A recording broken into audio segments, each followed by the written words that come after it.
Jarrett Stidham and Javonte Williams could both be on the roster bubble this offseason. We're going to talk about those two guys and a number of other notable players who could be on the bubble this offseason on today's episode, Locked on Broncos.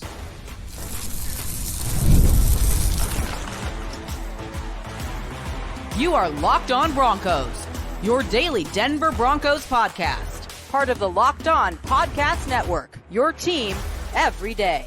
Change is in the air in Denver in 2024, and with a lot of roster turnover comes a lot of players, maybe notable names on the roster bubble. We're going to be breaking all that down on today's episode, Locked on Broncos. My name is Sayre Bedinger. Welcome into Locked on Broncos, especially all you everyday listeners out there who make Locked on Broncos your first listen every single day. Today's episode is brought to you by Game Time. Download the Game Time app, create an account, and use code LOCKEDONNFL for $20 off your first purchase. Terms apply. And for every one of you that is an everyday listener of Locked on Broncos, mile high salute to every single one of you. And if you aren't yet, go ahead and subscribe and follow for free on YouTube or wherever you get your podcast so that you can get every single episode of Locked on Broncos as soon as it's made available. And today we're talking about players on the roster bubble offensively for the Denver Broncos, because right now,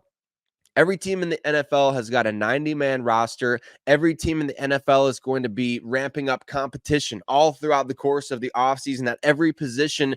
And look, for the Denver Broncos, we know the most prominent position battle going into the offseason is at the quarterback position, where we could see Jarrett Stidham go from being the starter at the end of last season and somebody that the Broncos believed quite a bit in to potentially being cut or traded by the end of the offseason here. And let's talk about that, because Jarrett Stidham, Zach Wilson, and first-round pick Bo Nix, they're all coming into an offseason competition here, entering OTAs. And from what Sean Payton said, because he's not going to leave anything up to debate or anything like that, he told us after the first week of OTAs that it was all three of those guys getting each one day to work with the first offense, the first team offense at OTAs. Jarrett Stidham got the first day, Zach Wilson got the second day, and then Bo Nix got the third day.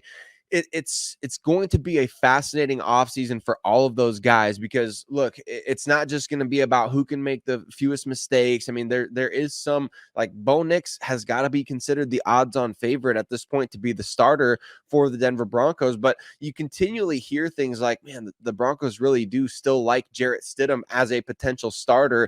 And then the whole experience discussion comes up with Jarrett Stidham, right? Because he's been in the league longer than any of the other quarterbacks on the roster. But ultimately, I think one very interesting detail that doesn't get talked about enough could end up pushing Jarrett Stidham off the roster. And it was something that was mentioned by Sean Payton the last time he was out there to address the media. When he was talking about Zach Wilson in particular, he said, you can tell that he's played a lot of games in the NFL. The fact of the matter is, despite the fact that Jarrett Stidham is the oldest quarterback in the Broncos locker room right now, he's not the most experienced in terms of on-field play. In terms of games started in the NFL, Zach Wilson is far and away the most experienced guy the Denver Broncos have, with over 30 starts compared to Jarrett Stidham, who's only got 4 starts over the course of his NFL career. So the time on task factor here is something that has to be considered when you talk about the potential of starting a rookie quarterback, which we all assume at some point during the 2024 season, like Bo Nix is going to take that starting job for the Denver Broncos. And how do they want to approach the backup position? Do they want to keep 2 additional quarterbacks on the roster, or do they want to allocate one of those positions to a different spot? Do they want, I mean, the roster game, the numbers game for the Denver Broncos in 2024 is going to get real interesting real fast, because this is one of the deeper, I guess, rosters that you could say they've had in recent years, especially when you look at offensive line, when you look at defensive line right now. The Broncos made a lot of additions there, wide receiver, running back. There's a lot of positions that you're like, how do the Broncos really cut this guy? How do they really, justify moving on from him? Well, Jarrett Stidham is one of those players that you're almost in a win-win situation, whether or not he plays well in the offseason. If he plays well in the offseason, you could justify keeping him on the 53-man roster as either the second or third quarterback. if he doesn't play well in the 2024 offseason, the Broncos could actually save $5 million in cap space by cutting him. And if he plays well and you're like, you know what, we feel like Zach Wilson played well, we feel like we're confident in Bo Nix, but Jarrett also played well, we want to get him an opportunity. The Broncos could also save $6 million and potentially get some NFL draft capital in a trade. So they save a little bit more by trading Stidham to another team, $6 million versus the $5 million. If they end up cutting him, it just feels like right now, what is his spot on this team? You traded for Zach Wilson, you got him at a discounted price, and where the Broncos are at right now is they're in a position to be really thinking about the long game. They don't necessarily have to go into this season feeling like, all right, if we go in with Bo Nix as our week 1 starter, we have to raise the floor with somebody like Jarrett Stidham. I feel like they've done that with Zach Wilson a little bit. Now, I know that not everybody out there is on board with the idea of Zach Wilson playing a lot of games for the Denver Broncos, but let's say Bo Nix does have to miss extended time. You can take those salary cap savings with Jarrett Stidham and utilize this year as a kind of discovery year for a player like Zach Wilson. So I wonder how the Broncos are thinking about this, because Jarrett Stidham is somebody they obviously felt like his arrow was pointing up, right? As of last year, that's what Sean Payton said. They felt like he was, kind of on the border of being a potential full-time starter in the NFL, and they wanted to develop him. He does have a year up on both of the other guys in terms of knowing this offense, operating this offense, but at the same time, the Broncos' investments in guys like Wilson and Bo Nix really paints the picture that they might be okay moving on from Jarrett Stidham if the price is right. Now, I think ideally you would keep him as opposed to cutting him. But look, that $5 million in savings, it could be really tempting when you look at where the Broncos could be next offseason in terms of let's get as much cap space as we can to be able to go wild in free agency, because they kind of took this year off. It was a lot of budget friendly acquisitions this year in free agency. Even Greg Penner, the owner of the Denver Broncos, has mentioned like you can't just go out and spend in free agency every year. I think I know this is kind of like a indirect tie, but I do think cutting or trading Jarrett Stidham this offseason helps the Denver Broncos become bigger spenders next offseason. It gives you that opportunity to really load up on the cap space, and it gives Stidham an opportunity, look, to potentially go start somewhere else, because we see injuries happen all over the NFL all the time. And the Broncos drafted Bo Nix in the first round for a reason. Like, he's going to play at some point this year. You traded for Zach Wilson for a reason as well, and he has starting experience. He could go in there and probably play this year if need be. We just need to see where he's going to be at as of the preseason, and if he's making too many mistakes to justify getting rid of Jarrett Stidham. Now, I don't want to diminish Stidham's value. You just look at this Broncos roster right now and how it's constructed and where they need depth. The increase of importance of the kickoff and kickoff return game in terms of assembling your roster with special teams guys. I don't know that you can necessarily justify keeping 3 quarterbacks on your 53-man roster unless they have value beyond this season, which for the Denver Broncos, Jarrett Stidham's value ends after this season, right? I mean, you're planning on going all in on Bo Nix, and you could potentially re-sign Zach Wilson. So I just think that this is a situation where Jarrett Stidham is firmly on the roster bubble as we get into the deeper summer months. But you know what? Going from starter to roster bubble, that may be a bit of a stretch. Let me know what you think down in the comments section if you're watching on YouTube. Broncos Country, not only Jarrett Stidham, but I wonder if at the running back position, Javonte Williams, Samaje Perine, 2 of the key players in last year's rotation, could they both be on the roster bubble this coming season? We're going to break all that down and more on today's episode, Locked On Broncos. Today's episode, Locked On Broncos, is brought to you by Game Time. I don't know how many Denver Nuggets fans out there are so excited for the NBA Finals, but look, whether it's the Mavs or the Timberwolves representing the Western Conference, this is going to be a fun NBA Finals. And how cool would it be to be able to go to a game? Well, Game Time makes getting NBA Finals tickets even faster and easier. Prices on the Game Time app, they actually go down the closer it gets to tip-off. And with killer last-minute deals, all-in prices, different views that you can view from your seat, their lowest price guarantee. Game Time is going to take the guesswork out of buying NBA tickets. And if you browse through the Game Time app and you look like I was just a bit ago trying to find out, hey, are the Cubs, my beloved Chicago Cubs, are they coming anywhere close to the Omaha area in 2024? I was able to go into the Game Time app, check out, hey, they're playing the Kansas City Royals just a couple hours away. You're able to look at all the different seats from their ability to view all the seats in the venue there, and you get that lowest price guarantee, event cancellation protection, job loss protection.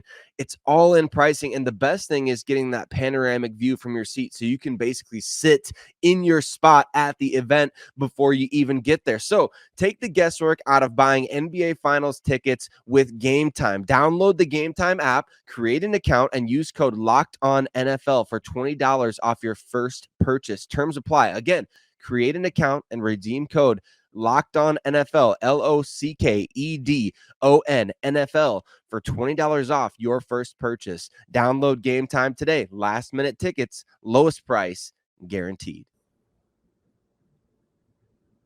Javonte Williams and Samaje Perine could be on the roster bubble in 2024 with the Denver Broncos' latest additions at the running back position. We're going to break that down on today's episode, Locked On Broncos, but want to say thank you and give a shout out to all of you that make Locked On Broncos your first listen of the day every single day. And you know what? Are you tired of national media not focusing on your favorite teams? Well, guess what? Today's the day to make the switch to Locked On Sports Today, a free 24/7 sports streaming channel that's programmed for you every day to bring you the biggest stories without all the national media coverage not focusing on the teams that you like. And Locked On Sports Today, it's going to bring you can't miss analysis, opinions, news, and it's streaming 24/7 on YouTube or the free Amazon Fire TV channels app, part of the Locked On Podcast Network, your team every day. Now let's talk about Javonte Williams and Samaje Perine. Last season, as we've discussed on previous episodes of Locked On Broncos, was not a good year for Javonte Williams. He took a major step back when it comes to the things that he does best, right? And what does Javonte Williams do best? What is he known for? He's known for creating yardage after contact. That is his game. He's not somebody who's going to avoid contact. He's somebody who's going to run at defenders and drag a few of them with him if he has to for a few yards. And he grinds out those tough yardage. He breaks tackles. He makes it impossible for guys to take him down at first contact. The problem is, if Javonte is not hitting the hole decisively, and if he's not able to get his legs going, I mean, he was rendered pretty ineffective last season, especially down the stretch last year where he averaged less than 3 yards per carry over the final 4 games of the year. Now, we have to address the fact that, yes, Javonte Williams was coming off of a major knee injury in 2022, and he came back pretty miraculously fast from that injury in order to be able to play at all this past season. So it was great to even just have Javonte out there on the field, and he led the Denver Broncos in overall touches. Like, he was out there playing a lot. And the unfortunate thing is that when we saw him out there getting the majority of touches, his effectiveness seemed to be less and less the more he got the ball. Now, with Javonte Williams, you expect a guy like that to really wear down defenses. The more he gets the ball, the more he's carrying the rock, the more he's getting touches in the passing game. You're expecting him to wear down defenses because that's what he does. He's physical and he grinds out those yardage after contact. We just didn't see that from him last year. And now he's entering a contract year in 2024. He's set to hit free agency next year. Do the Broncos take that into consideration with some of the young backs that they now have on the roster? Like, how much does Javonte Williams' experience and ability to carry a full workload, whether or not he was effective on a per touch basis, how much do they factor that in with having this talented youth on the roster right now? Because you just drafted Audric Estime, who was the number 1 graded running back according to Pro Football Focus, a 94.0 grade last year, largely because of his ability to create yardage after contact. He was one of the most effective backs in the country at doing exactly that. And so when you get the pads on, when you get out there for the preseason and you start to see Audric Estime grinding out these yards after contact, maybe it's against backups. you start to see this, and you see Javonte, if he's still struggling at that point to create yards after contact, if he's not proving that he can go out there and break tackles, if he's not proving that he can make decisive cuts and get upfield quickly, that contrast is going to start to stand out more and more the more we see it. And so it begs the question, how confident is Sean Payton in putting these young guys, meaning Audric Estime, Jaleel McLaughlin, undrafted free agent rookie Blake Watson, who got one of the biggest, guarantees of any undrafted rookie running back in Broncos history. You wonder, I mean, how much is this team banking on the veterans at this position? The same question could be asked of Samaje Perine, because the Broncos could save $3 million by cutting Samaje Perine this offseason. And you never know with injuries that happen, like how things could change around the league. But let's say the Broncos get to roster cuts, they're fully healthy at running back. Other teams are desperate for backs and desperate for help. The Broncos could maybe throw Samaje Perine into the mix as a potential addition there at late August, early September. And Perine has played in big games. He catches a lot of passes. He's effective as a third down, blitz pickup in running back, in pass protection. He's effective in that way. So there's a lot to like about Samaje Perine. And I think that's where maybe this discussion does become, are the Broncos only going to be able to keep one of Samaje Perine or Javonte Williams? Because they have so much talent and youth in the backfield right now. And where Perine sets himself apart is on a per touch basis. Last year, he was so much more effective than Javonte Williams. Now, I know that's a little unfair because Javonte's getting all these touches and he's still racked up over 1,000 yards from scrimmage. And Samaje didn't even get 100 carries last year, which is kind of crazy to think about. But when you look at Samaje, where he was most effective is that 2-minute drill, the end of the first half, the end of the game, when the Broncos needed to move the chains on a big third down and they had to dump it off. I mean, he's creating those yardage after contact. He's getting out there in space and making defenders miss. That is not something that we saw Javonte doing. And with Samaje, the biggest question that I have is maybe a little bit of ball security. I mean, there were times last year where he would make a big play after the catch or get out into the open field and have a big run. And then all of a sudden somebody's coming and swatting the ball out of his hands. A few too many times that did happen. So with the Broncos, I think at the running back position, you could be looking at some surprise players on the bubble, whether that's via cut or trade. And I think both Javonte and Samaje are entering this offseason program really having to prove themselves and having to prove that they can be more effective than these young backs, because we know Jaleel McLaughlin, he plays in a very scrappy way. And Audric Estime, he's coming in with fresh legs out of the college level, where he was breaking a ton of tackles last year, creating almost 900 yards after contact last season, which is crazy to think about. So, and Sean Payton's not afraid to throw these guys into the mix. He's not afraid to throw young players into the mix if he has to. Historically speaking, I mean, he doesn't play rookies a ton, but if a guy is playing well in the offseason, we saw he gave Jaleel McLaughlin 107 total touches last season as a rookie, and I don't think he's going to be afraid to do the same thing in 2024 with even not just Estime, but maybe Blake Watson as well. So I do think these veteran running backs for the Denver Broncos have to kind of, keep their head on a swivel a little bit, look over your shoulder. You're going to have to play this offseason as though you are one of these young backs that's fighting for a roster spot, and you've got to break every tackle, you've got to catch every pass, you've got to see every opening, you've got to do all these things just to keep your roster spot. And it doesn't get any easier the deeper down the depth chart you go. When you're talking about the wide receiver position, this may be one of the toughest position groups to project on the Denver Broncos roster right now.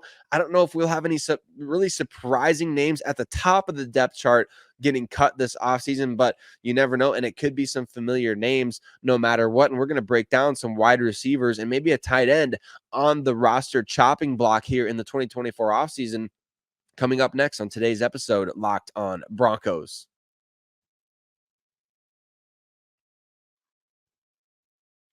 As we jump into the fourth quarter of today's episode, Locked On Broncos, getting ready to talk about maybe some wide receivers and a tight end who could be on the chopping block this offseason. Want to say again, thank you so much to all you everyday listeners out there of Locked On Broncos. And if you're listening on Monday and Tuesday, man, bump that up to Wednesday, Thursday, Friday. Cody and I are going to be recording shows every single day of the week, all offseason long, to bring you the latest news, updates, content, coverage, and more regarding the Denver Broncos, especially as OTAs are ramping up and Cody's got eyes on out there. Whenever they have the media availability at practice, you're going to want to be updated on the latest with your team every single day. So go ahead and subscribe wherever you listen to podcasts or on the Locked On Broncos podcast YouTube channel, which is really popping these days. You're going to get those updates as soon as they are published if you hit subscribe and turn on those notifications there.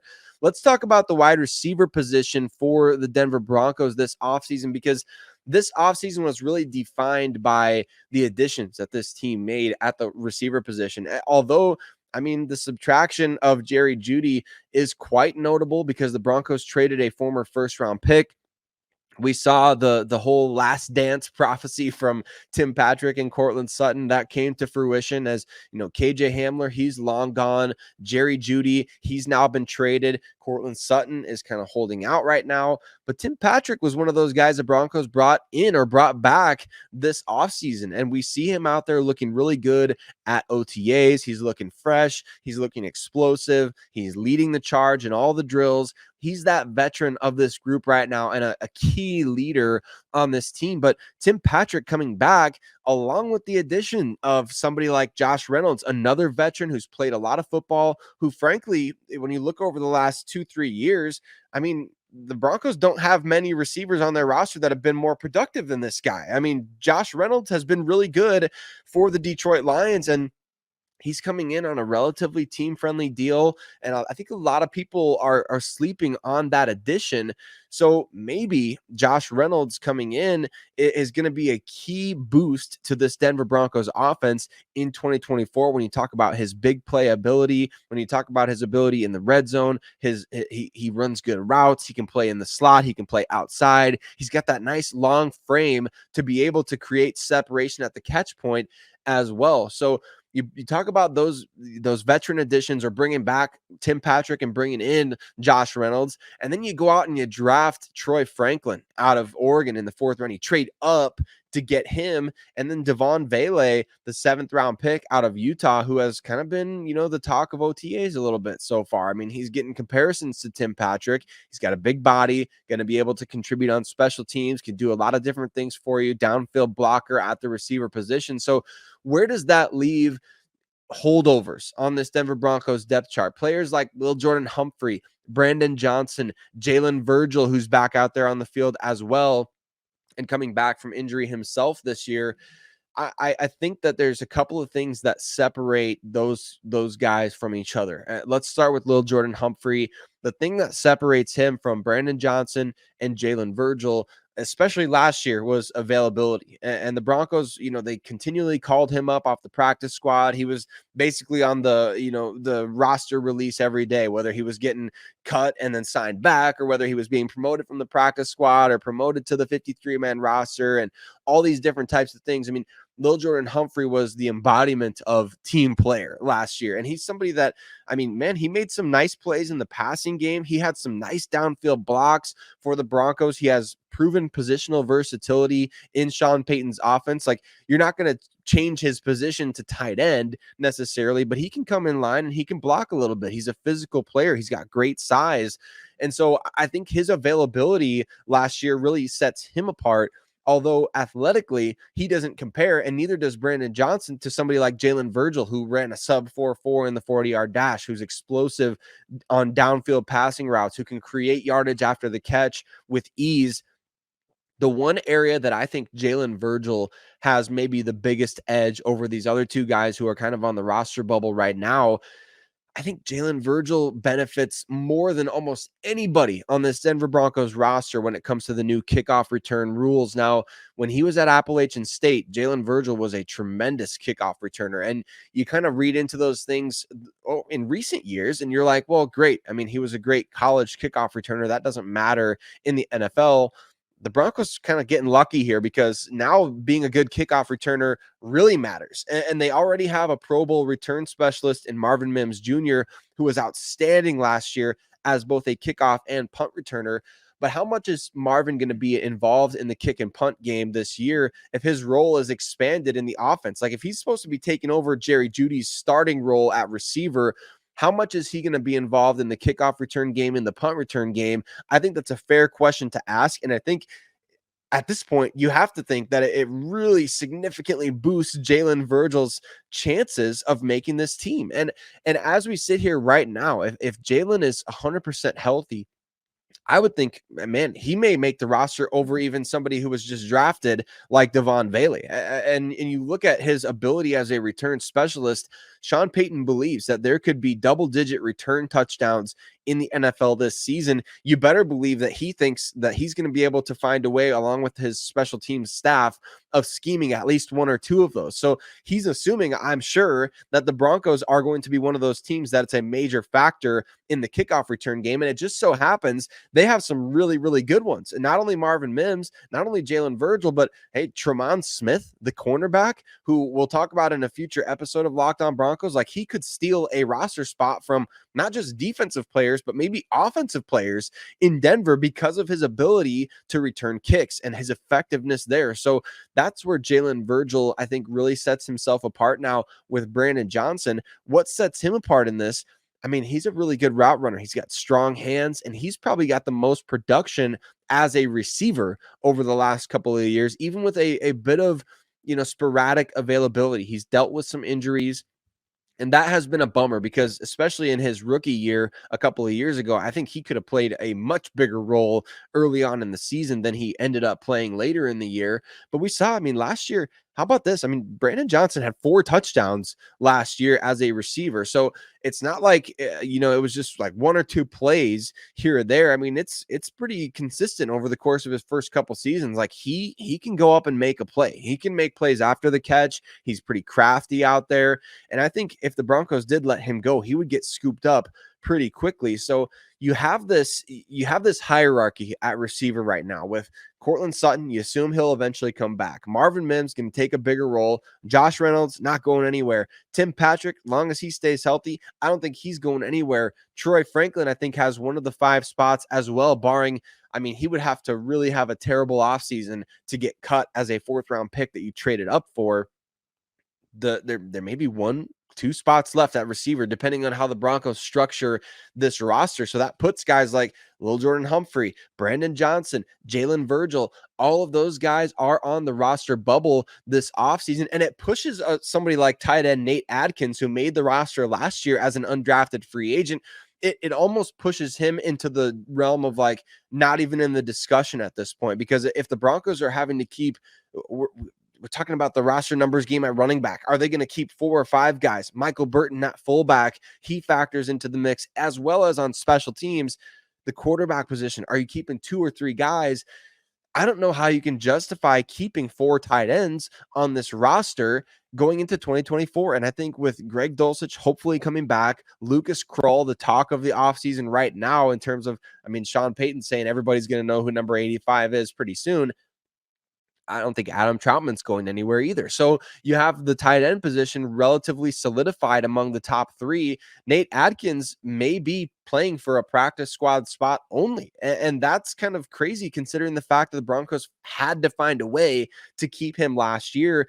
And I think his position on this team is largely affected by the new kickoff return rules, which benefit somebody like Jalen Virgil and the Broncos to be able to say, look, like we have to keep 7 receivers because this guy is so good at returning kicks. And that's such a difference making play now in today's NFL. We can't cut him. So I think that all factors into these guys being on the roster bubble. Whereas last year you would keep somebody like Brandon Johnson because of his abilities as a receiver. Now this year, you might keep somebody like Jalen Virgil instead because of his abilities as a return man. And that would include that conversation, Lil Jordan Humphrey. Like, he's valuable to the offense, but you're getting Tim Patrick back. You drafted Devon Bailey. You have to keep the guy who can make a difference in the return game because of how important that is now in today's NFL. So Broncos country, you let me know, who do you think is on the roster bubble this offseason? Or if you think anybody that I picked, you're like, no, you know what? Those guys aren't on the roster bubble. Let me know as well. Cody and I are going to continue to break down on this week. Hey, what happened at Thursday's practice for the Denver Broncos? Who stood out? Who's looking good? Who was out there? Who wasn't out there? The Broncos offseason program continues, and so our coverage will continue on tomorrow's episode, Locked On Broncos.